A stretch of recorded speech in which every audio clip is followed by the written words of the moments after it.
Hey everyone, it's Gretchen here, Catnpaws, so the journal. Real quick, Sarah at Crafting and Relaxing, you had asked about the paper. I did respond. It was the Authentique Vintage Christmas. And there is the paper with the stamps. I have what's left of my pack here, plus some others. There's some full sheets in there. And some other papers. I don't know if this is part of it, but I do have some other sheets in there. So that's the paper. Now I'm going to kind of flip through this and give my thoughts, and then I need a little bit more help. So this was a journal that I ran the countdown through the die cut machine, and it was like, yikes, wasn't real happy about it. So let's get into it. You will see I did something to every number because some were flimsy and they were catching, and then others it was like, okay, if I'm going to do all the numbers, let's just do them all. And I took down everybody's comments, and I'm going to kind of go through them. So there's your number 1, number 2 up here, but I'm down here messing with this. So I backed each number with something, so you couldn't see like the backwards of the 1. And this is a ticket. Number 3, oh, who said use vellum? Jean at Sew It Themes and Cornflower Crafts recommended vellum, along with Sarah at Crafting and Relaxing. She wanted vellum and shakers. Here are those bands that I just have a video up I put up today showcasing these. Pocket recipe card. I'm not done adding like all my ephemera yet. Let me see, number 4. Number 5, I used a piece of acetate. So snowflake over here, number 5 over here. You can almost see through it.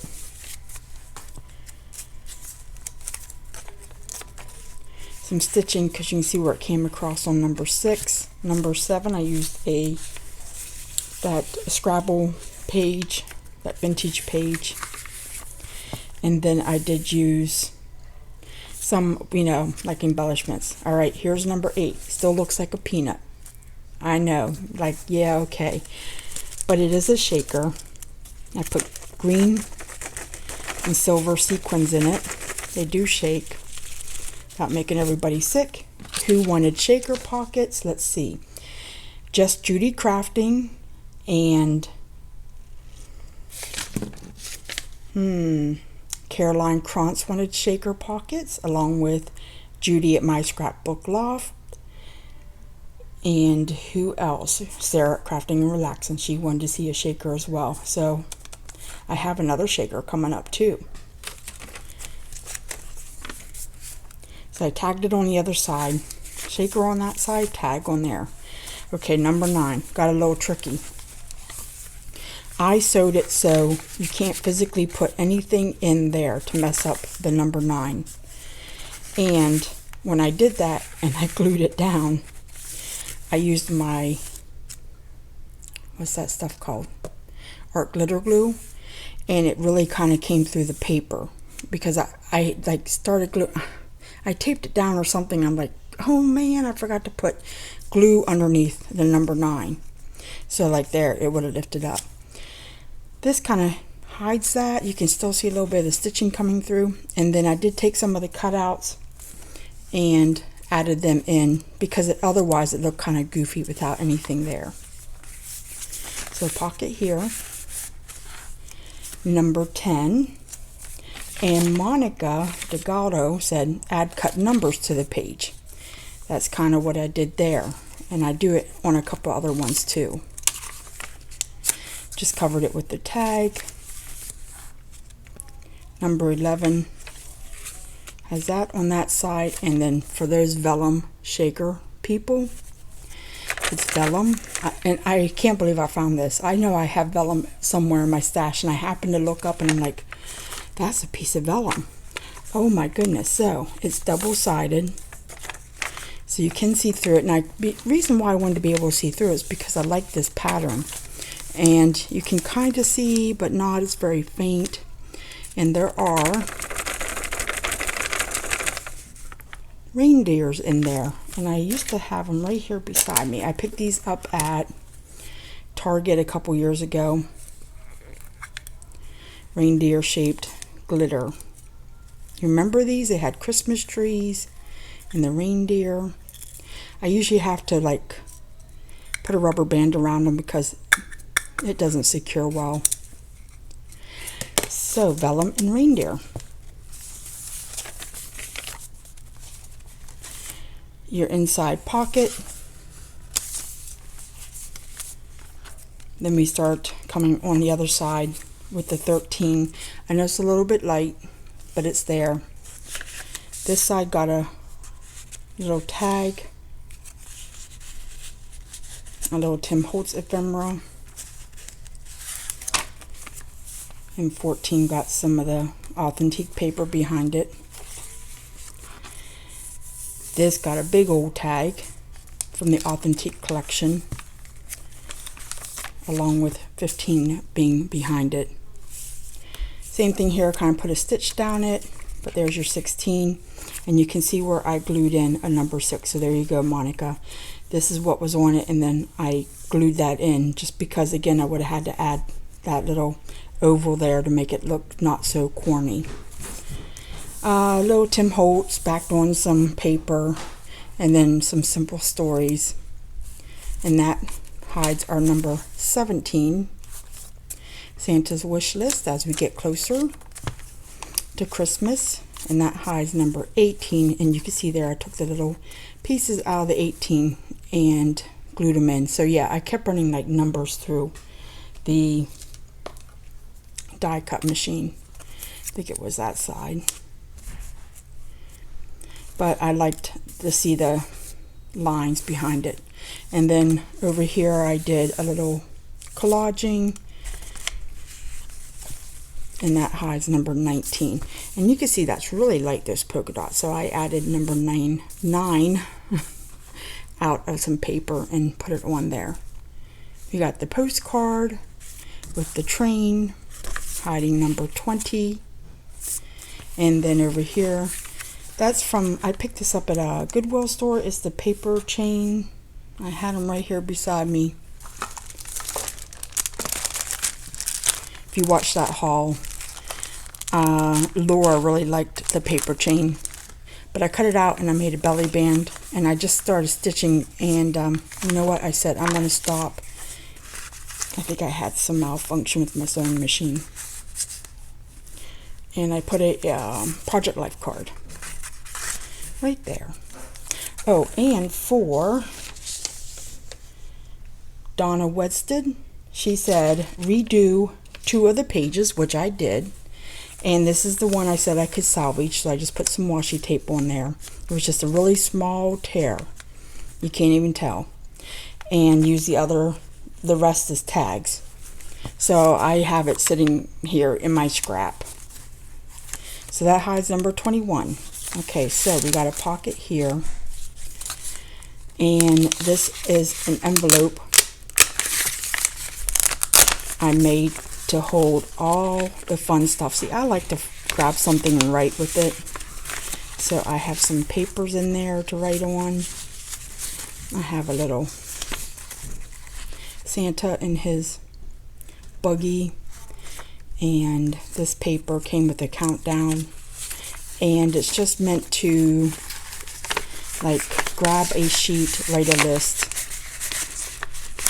and that's, you would be surprised how many of these little sheets I have hanging out around the house.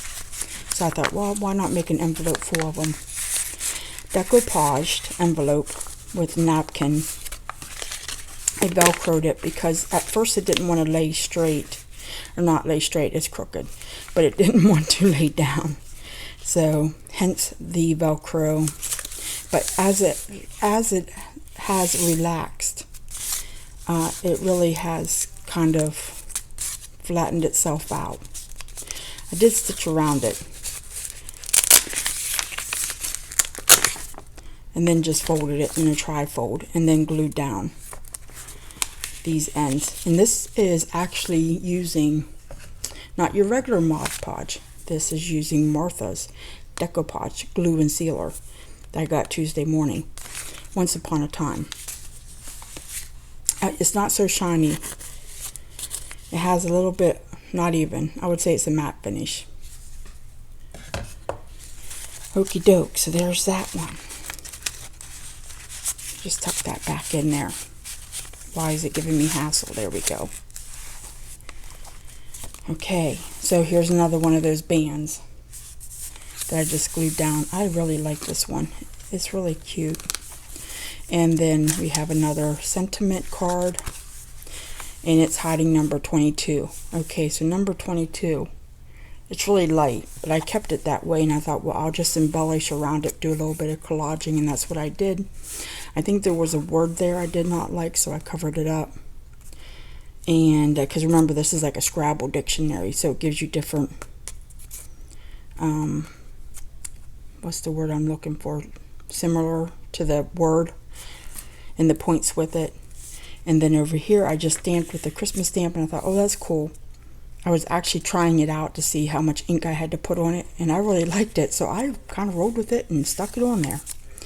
23, a doll masking number 24, which is how the paper comes behind the doll, along with the number 4.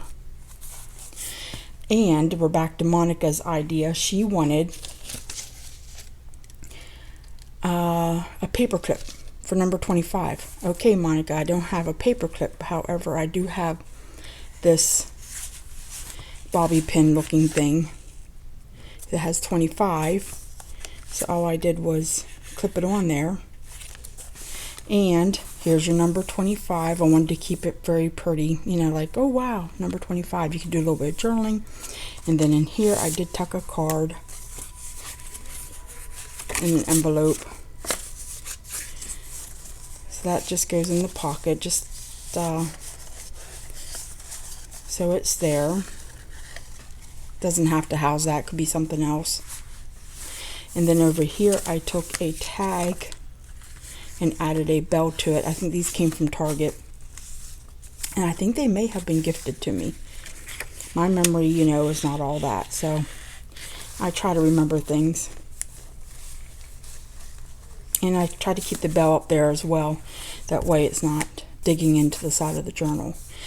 Hidden spine, so the spine is back there, and I actually put my signature.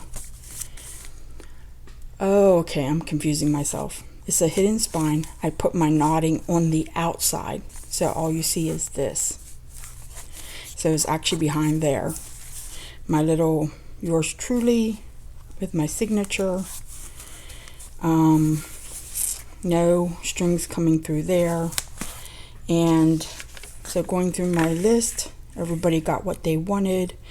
Julie at Paper Lover 123, great idea. Jean at Sew Themes got the vellum. So did Cornflower Craft, she got vellum. And then Gina Loves a Craft, great idea. Caroline got Shaker Pocket. Judy got the shaker. Miss V, don't give up. I did not give up. And Junk Journals and More. Danny, good idea. Angel Cat Crafts, great idea. Donna, you got my 2 pages redone. And Dawn H Creates, love the idea. And Sarah, Crafting and Relaxing, she got her vellum and shakers. So I took everybody's into consideration. Just Judy wanted shaker number, and Monica wanted to add the cut numbers to the page, which I did, and then a paper clip for number 25. Pretty close, got a pin. Now here's my next dilemma. I'm almost done with this, and I only get one shot at putting a closure on it. Should I go with my usual elastic? I put the hole back here, the elastic comes out, goes over, and I put a couple charms. Or should I go with like the Tim Holtz hitch post or hitch fastener, which would be a hole right about there. It would go in. I actually have some here. So we're down to eyelets or hitch fasteners.